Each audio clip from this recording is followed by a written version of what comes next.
Za začetek treninga ogrevanje, da ne bo nepotrebnih poškodb in bolečih mišic. Dekleta trenirajo tudi do 4-krat na teden. Potrudila se bom pač, kolikor se bom lahko. Smo vse zelo dobro pripravljene, pa tudi imamo izkušnje. Vse je sicer malo strah, ampak ni hudo. Del treninga dekleta opravijo na trampolinih. Ko lahko tam skačemo, pa se veliko novih elementov naučimo. Ni treba biti skozi tako kot na parterju, recimo, ker si veliko bolj pod stresom. Popravimo vse napake, pa se naučimo vse stvari, ki jih bomo pol znali tudi na parterju.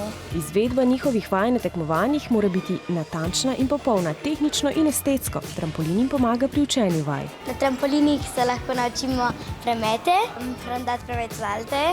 Trampolin mi je zelo pomagal, ker sem se naučila šravbe nazaj, pa akrobatiko naprej. Prvo moraš lažje stvari, potem pa, ko znaš to, greš pa na težje. Pomembna je tudi varnost. Na trampolinih se nikoli ne smeš loviti na roke, ker si jo boš tako zlomil. Če skačeš v pence, moraš biti še malo pozoren.